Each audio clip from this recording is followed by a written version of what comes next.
আসসালামু আলাইকুম dear viewers. Code rangers এর আরেকটি কুই ইন্ট্রোডাকশন এপিসোডে আপনাদের সকলকে স্বাগতম জানাচ্ছি। আমি শেখ মুতাসিম নাসিফ। সো আপনারা আগের ভিডিওতে আমি আপনাদেরকে যে ফ্রেম, যে প্যানেল এবং এটার প্যানেলটার কিভাবে কাজ করতে সেটা আমি আপনাদের দেখিয়েছিলাম। আজকের ভিডিওতে আমি আপনাদেরকে দেখাবো কিভাবে একটা বাটন তৈরি করতে হয়। সো ফার্স্ট আপনাদেরকে আমার কোডে নিয়ে যাচ্ছি সাবলাইমে। সো আমি আর নতুন করে কোডটা লিখছি না, আমি আগের কোডটাই সেটাকে ইউজ করব। সো যাই হোক, এখন আমি এখানে আমার যে কোডটা ছিল, এবার হচ্ছে আমার বাটনের জন্য যেটা করতে হবে, শুধুমাত্র এখানে একটা চেঞ্জ, সেটা হচ্ছে যে বাটন দিতে হবে আমাকে, যে বাটন। এখন যে বাটনটার জন্য আমাকে বাটনে এরকম একটা সেম স্টাইল একটা অবজেক্ট কল করতে হবে b1। এখন আপনাদেরকে এখন বলি, আমার কোড আগে যা ছিল তাই আছে, শুধুমাত্র আমার প্যানেল, লেবেল, টেক্সট ফিল্ড, এটা কোনোই সমস্যা না। এখন আমি হচ্ছি একটা জায়গায়, এটা হচ্ছে যে আমি এখন এইখানে বাটনের কাজটা করব। তো বাটনের দৈর্ঘ্য প্রস্থ করার জন্য আমি যেটা করব, সেম ভাবে আমি ঠিক যেভাবে লেভেল 1 ক্রিয়েট করেছিলাম, ঠিক সেভাবে এখন যে বাটন ক্রিয়েট করব। সো এখানে আমি যেটা করব সেখানে হচ্ছে যে বাটন, যে বাটন যে বাটনে আমি যেটা করব সেটা হচ্ছে আমি বাটনটার ভিতরকার নাম দেব। সাপোজ আমি বাটনটার নাম দিলাম যে বাটন, বাটনটার নাম আমার বাটন থাকবে, এটুকু থাকলো।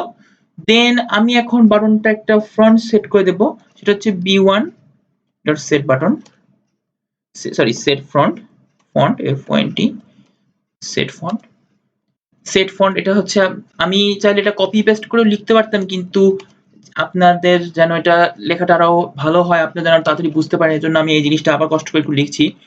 আপনারা এরকম ভাবে করবেন, তাহলে আপনাদেরও বিষয়টা আরো সুন্দর হবে। আমি এই জিনিসটা এরকমই রাখলাম, এরিয়াল, এরিয়াল দিলাম, কমা, এবং আমি হচ্ছে ফন্টটাকে রাখলাম বোল্ড,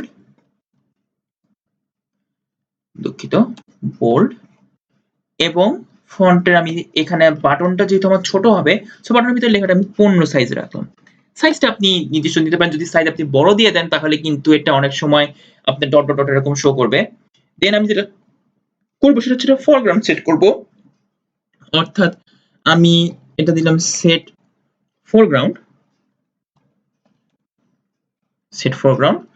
আমি সেট ফোরগ্রাউন্ড দিলাম, যেটার কালার দেব, সেট ফোরগ্রাউন্ড দিয়ে মূলত বাটনটার ভিতরকার কালারটা আমি সেট করব।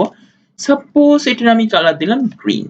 আপনি অবশ্যই কালার এর ক্ষেত্রে কোডটা মনে আছে, অবভিয়াসলি সিনট্যাক্সটা আমার বড় ছোট একটা বিশাল একটা ফ্যাক্টর করে, সো আপনারা সিনট্যাক্সটা অবশ্যই বুঝে করবেন। দেন আমাকে যেটা করতে হবে সেটা হচ্ছে বাটনটার size, b1 dot set bound, set bounds. So এখানে আমি যেটা সেট বাউন্ডস যে কাজটা করব, এইবার হচ্ছে বাটনটা আমি কোন জায়গায় কি কাজ করব সেটা আমি লিখে দিলাম।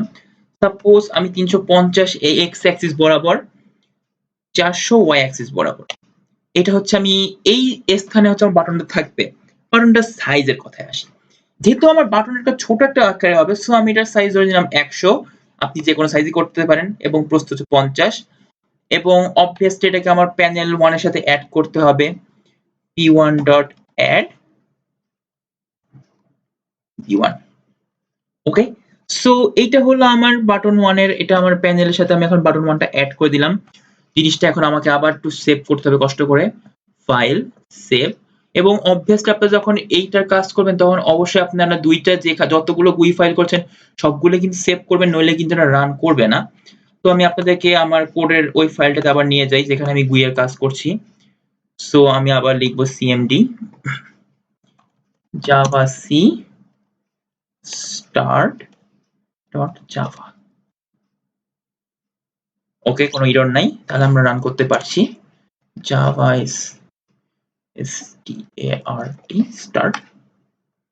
তো দেখুন এখন আমার একটা সুন্দর মতো একটা বাটন ক্রিয়েট হয়ে গেছে, বাটনটার একটা গ্রিন কালার।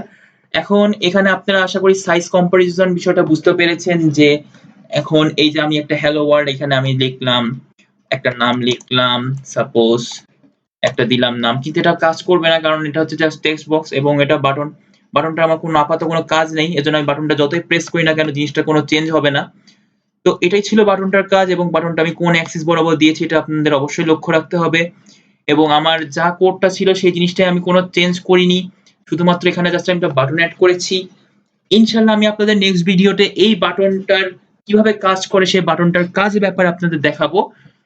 সো ততক্ষণ পর্যন্ত সবাই ভালো থাকবেন, সুস্থ থাকবেন এবং সবাইকে আমার চ্যানেলে সাবস্ক্রাইব করার জন্য আহ্বান করা থাকলো। সবাইকে ধন্যবাদ জানিয়ে আসসালামু আলাইকুম।